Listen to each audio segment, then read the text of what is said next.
G'day folks, please welcome to the stage from Australia's favourite adventure show, Jase Andrews from All for Adventure.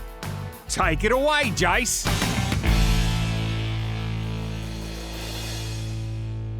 Anyway, guys, come in and grab a seat and enjoy the show. Apparently, this is the new stage. Anyway, it was hot as hell yesterday. Now, like Melbourne to true form, how, what is it? It's sunny 1 hour and it's snowing the next in Melbourne? Is that how it works down here? Because last time I was here, I was at the 4x4 show.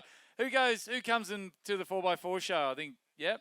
Yeah, I'm pretty sure it's like sleet at the 4x4 show. It's that cold. Because I come from up north and I come down to Melbourne, mate, and I'm like, oh my God, it's cold down here. But you guys love it, don't you? Well, you do, I'm sure of it, because during COVID, all you want to do is get the hell up where I lived. Why is that? You're telling me how much you like it down here and you're just racing up north to get away from it. Mate, I'm sure of it. During COVID, I met more Victorians than I'd ever met in my life, just down the road from my house. You guys were everywhere. I'm not kidding you. At one stage there, they reckon in Northern Territory, when we had all the lockdowns, if you had Victorian plates, you were hunted. They would hunt you down. They've got COVID for sure. Yeah, 100%. So I heard there was guys that were covering their number plates up because they were Victorian plates, just so they didn't get the locals chasing them with pitchforks and flaming torches. Did you get any of that action during COVID? Pitchforks and flaming torches from the locals? No? Oh, I'll tell you what, that's what it was like. Anyway, guys, so now that COVID's all over and we're allowed to drive around this country free and, unrestricted, you're still not allowed to come up to Queensland, by the way. You're only allowed in June and July, and then after that, you got to go home. All right? So who's planned their next trip to Queensland with their new caravan they've bought at the show here? Old caravan, that's okay. So you go and see the kids. Anyone else getting a new caravan? No? You know it's the caravan show, eh? You know you can get caravans here. I'm pretty sure there's a couple over there. There's Jaco. There's more caravans than Jaco up there. There's truckloads of them. Have you been up to the Jaco area there? It's nuts. They got free yo-yos. I got one for my daughter. Apparently you buy a yo-yo, you get a free van. I think the deal is. I think you buy a yo-yo, you get a free van. Does that sound about right? Yeah. Don't tell them I told you that. Anyway, guys, so I've been out doing season 14 of All for Adventure, and apparently you guys have watched it. Is that true? Yes. All right. Who's watched season 14 of All for Adventure? Because I was standing up there before on my stand, and the gates open, and it was just like this flood of people coming in. For some reason, they want to take a photo with me. I'm not sure why. But anyway, apparently they like my shirt. But no, they'll keep talking about Tasmania. Like, oh, we watched Tasmania, Jase. We love Tasmania. Can't believe you went to Tasmania. Can't believe you're wearing shorts, but I didn't see you in any thongs. Yeah, nah.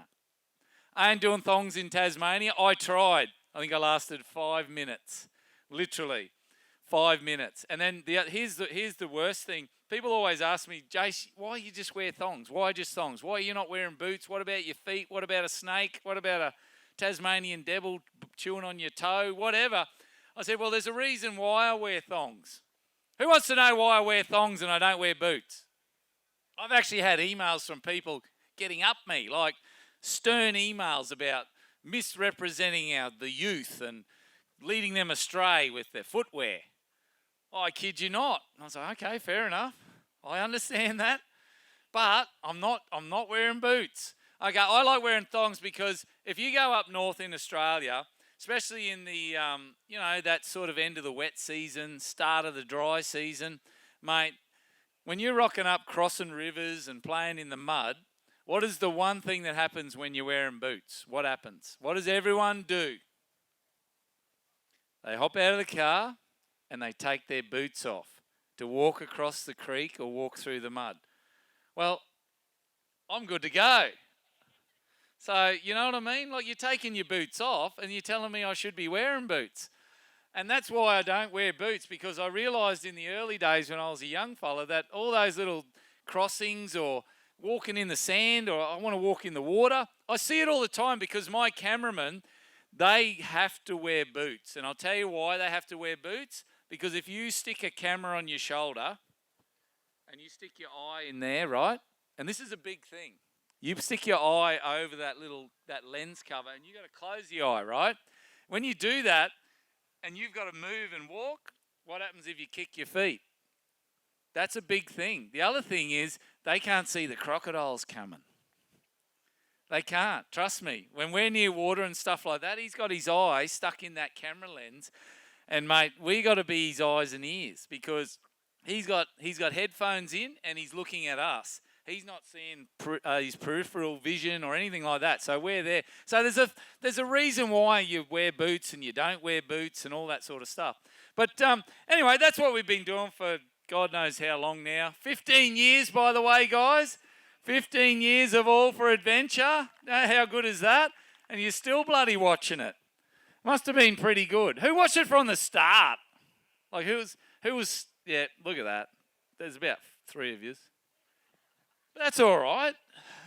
Who just watched it last week? No one. Oh shit. No one watched it last week. No, that lady watched it last week, and that lady. Well, that's good. I got 2 people watching it. Anyway, guys, so season 14 of All for Adventure. As you know, we went to Tasmania. I learnt pretty quickly that you had to wear boots, so we did spend a lot of time taking the boots off to walk the river crossings. And who's a Tasmanian? That lady just put her hand up. I can't believe they just did that. I wouldn't put your hand up round here, mate. The Victorians here. Anyway, so you literally could throw a rock to Tasmania. I'm down in Melbourne there, and I've got a big apartment, and I could throw a rock to Tasmania. All right, so it's just there. Okay, you guys go to Tasmania on the weekend, don't you? Just for like a weekender? No? I thought that's what you did here. You just we just go to Tasmania. No? Oh, well, I go to Cape York on the weekend. Don't you? So, yeah, anyway, so Tasmania was a whole different place. The west coast of Tassie. Okay, who's been to Tasmania? I didn't ask. There we go.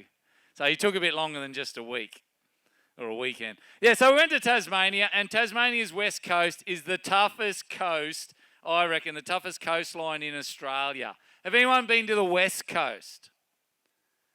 Yeah. Who wants to do the west coast? Yeah, we've got some adventurous people here. Because, yeah, look, the West Coast is, like, insane. Like, I've never had so much gear destroyed in such a short period of time. I kid you not, it is tough country. It is hardcore. We took, obviously, the hardest route. You can take the easy route, but we took the hardest one. We tried to drive from the top of Tasmania's West Coast down to the bottom, which is Strawn, because you can't get across the river down there, or whatever that thing's called. It's Strawn Inlet. We drove from the top to the bottom along the coastline, okay? And as much as you could, obviously. But the thing about that west coast is just hardcore. So we waltzed into the National Park office, right? So you got to get all your permits. You got to make sure you got everything, all your permits up to date. You got to go in. You got to get your camping, pay your fee. You know, all that sort of stuff. Anyway, the lady comes out of the National Park office and to the counter, and I'm looking at the wall, and it was the wall of destruction. Now, we have these up at Cape York, and it's all the flooded vehicles and pictures of them. It's sort of like the, it's that type of wall. You know what I mean? It's like, he didn't listen. No, and this lady comes out. She comes out, and she goes, right. I said, I just want to go and pay my permit and go. No, there was an hour speech about the dangers of west coast of Tasmania. And she's saying there's quicksand and there's rocks and there's crossings and deep water and you don't drive here. Then mate, by the time I come out of there, we were ready to turn tail and go home because she was just like, mate, this place is dangerous. There's storm surges and I'm like, holy crap. So we actually went down and started going down onto the coast. And yeah, sure enough, she wasn't kidding. I did see a few of those spots, and we did end up having a few dramas in the west coast of Tassie. Now, if you watched it, you would have seen that. Yes, they're just walking along me stage. Yeah, it's a bit of a stage going on here. Yeah, you're right, mate. I know, it's the walkway. Anyway, guys, so in between Tasmania, I was also doing a couple of builds, all right? And I did one particular build that people are talking about. Now, who's familiar with the build? Do you know which one I'm talking about?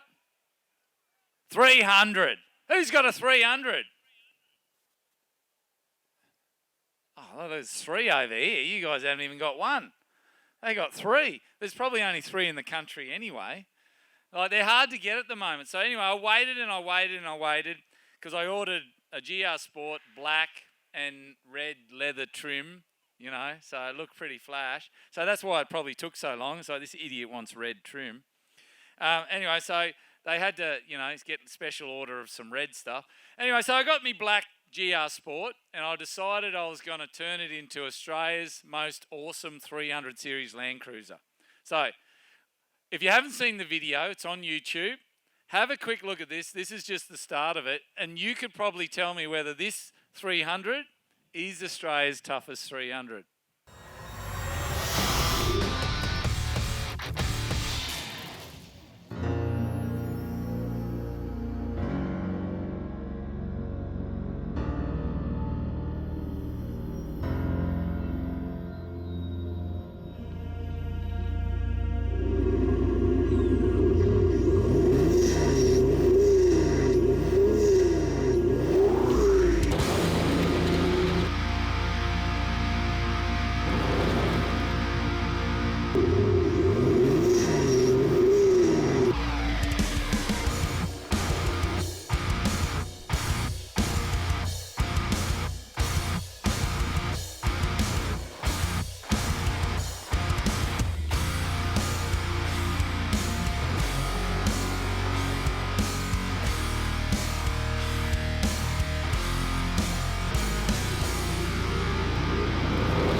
Finally here, the 300 Series Land Cruiser.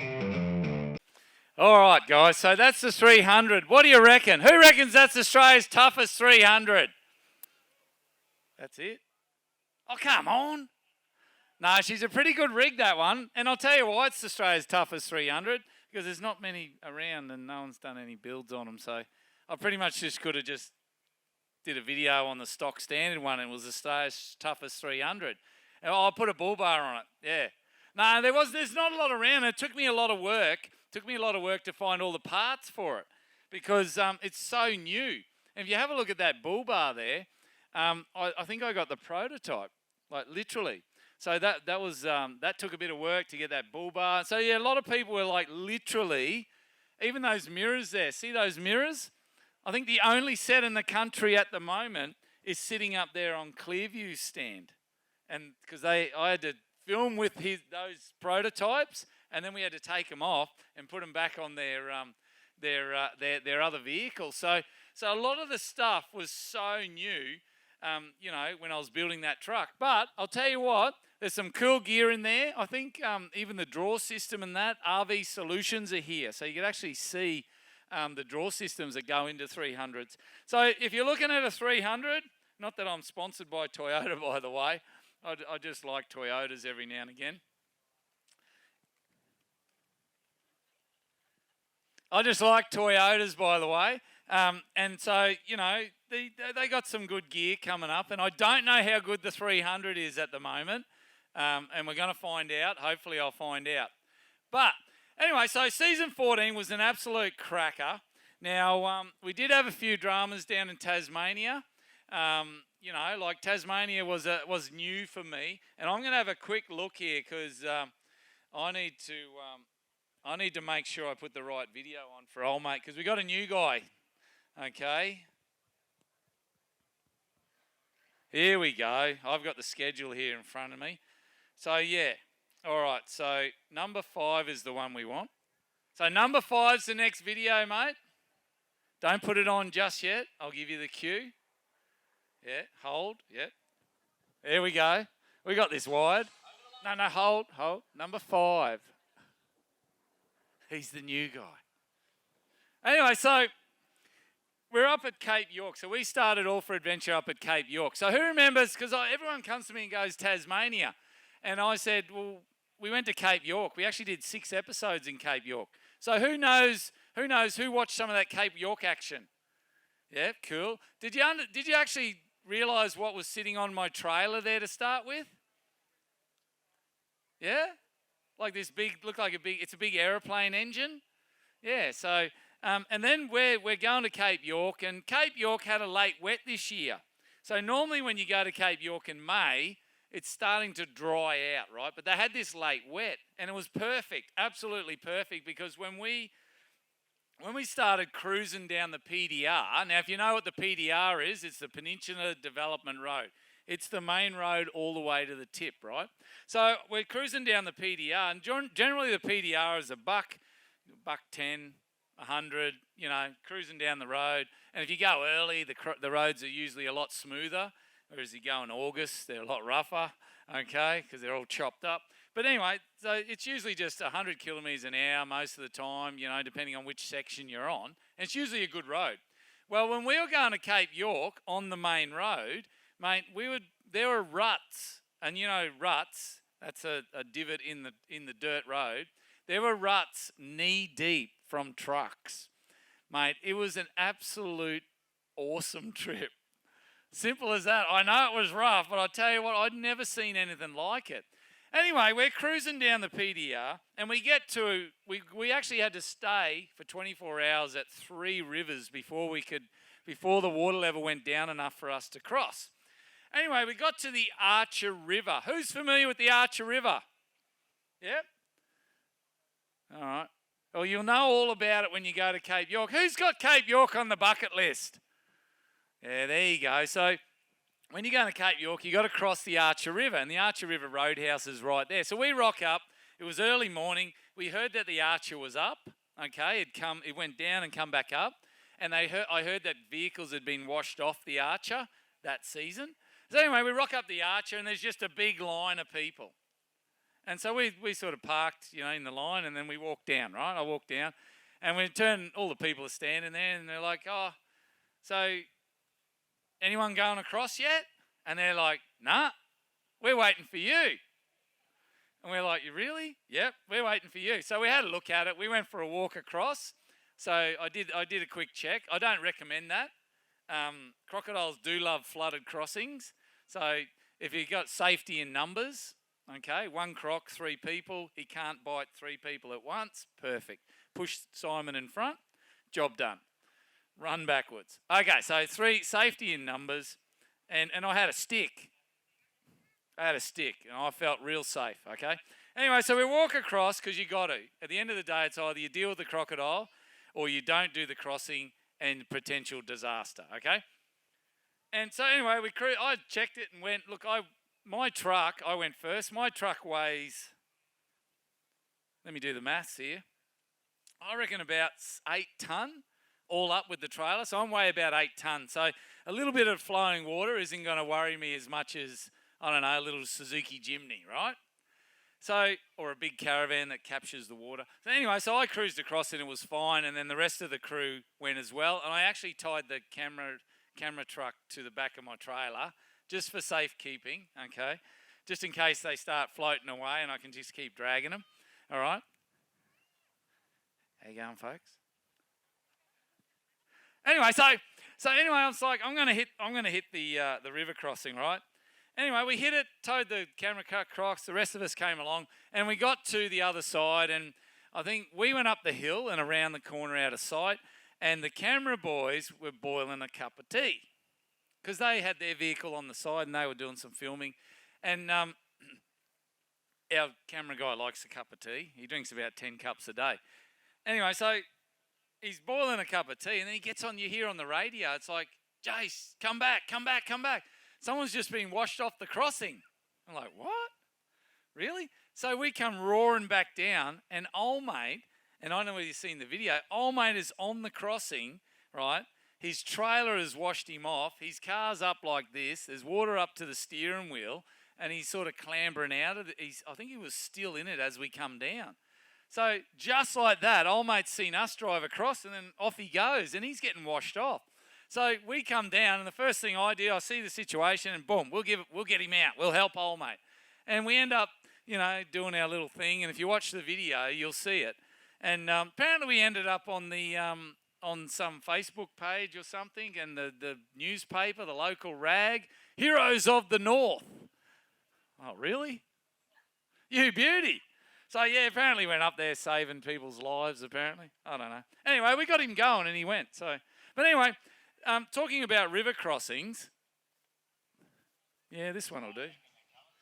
Here's a good one. I don't reckon they're coming through here. Either that, they're coming through here at a later date. Go on.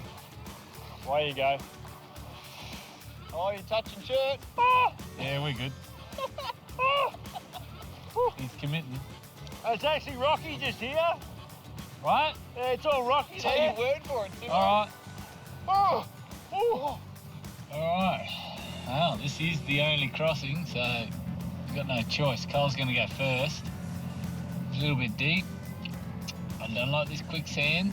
That quicksand over there, that stuff.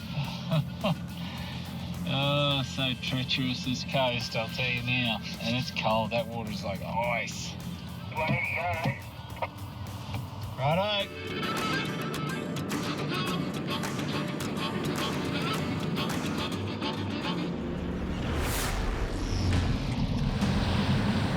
What the hell happened? All right, boys. What the hell happened? We got dramas. Give me out. Are you in trouble? Did you bolt or did your car die? No, I don't know. I think Did you bolt or did your car die? My car is so dead. I got no power, no nothing. Give me out. he's got a gut full of water. Yeah. A snorkel, I bet ya. I'm filling with water, boys.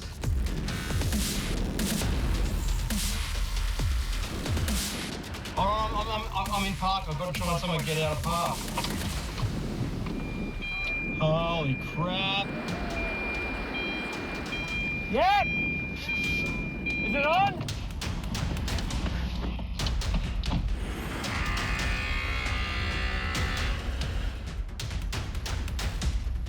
Oh, man.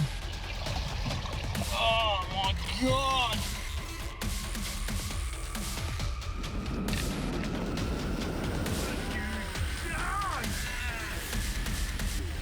You said it wasn't deep. What have you done? You said it wasn't deep. Well, it wasn't deep. That was deep. That was ridiculously deep. Look how deep I got to put your thing on. Did you get a gutful in your snorkel? I reckon it must have. Oh, 100%.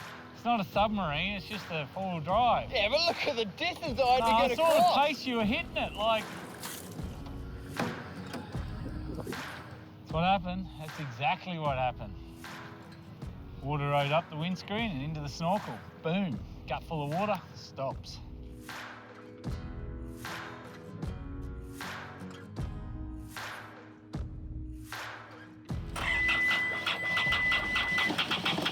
Stop. Yeah, stop. It is very doom and gloom at this point.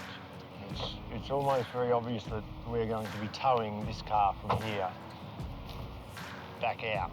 How we're going to achieve that, I don't think anyone really knows at this point. With the tide on the rise, the team need to get this car to safety fast. Who saw that episode? Yeah. Did you see the look on my face? Yeah. That's all I could sit there and think of is how the hell am I going to get out of this mess? And so, yeah, we're down the bottom of Tasmania. And you know the worst thing about that? You know that I told you earlier about the lady in the office where you pay your permits? She said don't drive through there. And I couldn't remember whether it was that crossing or the other one. Yeah, she was right. Maybe I should have been listening and stopped looking at all the photos on the wall. Anyway, guys, so that's what we got ourselves into down in Tasmania. Now, there's a whole other video of me spending 3 hours hanging over the bloody bonnet trying to get the thing going because I didn't know how the hell we were going to get that, all our gear, because if you look at all the gear here, so I'm towing, Simon's towing, And the one vehicle that's not towing anything is the one that's drowned. So I'm thinking, are we going to put it on top of the trailer? I'm thinking, are we going to tow it out? Or, I just thought, here we go. And in Tasmania, I don't know whether you've been to Tasmania, mate, it's a long way from anywhere where you could buy a part or get someone to fix it, all right? And even then, they don't have any parts half the time. It's got to come from the mainland. So it come from here in Melbourne. So Tassie's is a remote place. It actually, I know it's just over there. You throw a rock at it, but all the population of Tasmania mainly is at the top or a little bit down the bottom. What's down the bottom? There's something down the bottom. No, not Queenstown. There's a big Hobart. That joint. Oh, yeah. Oh, that's just the capital of Tasmania. Okay. Hobart. That's like saying, what's down in Victoria again? What's that place in Victoria, the big place? Melbourne. Yeah, anyway, so there's not a lot there. So I was just thinking all these things running through my head, and I'm like, holy crap, how the hell am I going to get out of this one? Anyway, so that's what we got up to in Tasmania. Now, All for Adventures, like I said, has been going for 15 years, and I'm getting ready again to do another season. It's going to be season 15, okay? And I'm actually going to have 3 new vehicles this year, so a lot of people are trying to rack their brain to find out what vehicles I'm going to be running. It's going to be, I reckon I'm going to be running a vehicle you're never going to guess. So that'll be good. I want to keep everyone guessing. But I'm guarantee you that we're going to put together some awesome rigs for another trip of All for Adventure. So who's going to be watching All for Adventure this next season? Well, it's this year. There we go. Everyone comes up to me all the time and go, oh, so where are you going next? It's like, shit, you just finished watching the bloody season I spent 10 weeks doing. It's like, I spent a long time doing that. And it's like, I'm getting out there. I'm trying to get out there. I'm going to do some more Unleashed stuff as well. So if you subscribe to unleashed.tv, go and check that out. We also got another thing is we've got this brand called Camp Boss 4x4, and it's punching out some awesome products as well. So if you get a chance, head up to the top there. We're on stand 204, which is pretty much you walk through that tent and keep going to the end and you'll see us on the left. So I'll be hanging around up there most of the time while I'm here over the 2 days. And go and say g'day, come say g'day, and I'm happy to take some photos and sign some stuff for you. Otherwise, mate, I've got to get going. Someone else is going to come on stage. Not really, I'm just saying that. Not yet. Stop. I told you he was new. Wait. Anyway, guys, if you get a chance, come on up here. I've got some free stubby curls to give away, and then I'm going to disappear. So come on up, say g'day, and hope you enjoy the Caravan show while you're here. All right, not too many. Calm down. Before we go on holiday, we like to go on holiday to the Victorian Caravan Camping and Touring Supershow for the latest and greatest of everything. let's get going. Melbourne Showgrounds, February 22 to 26. Tickets online, proudly partnered by Truma.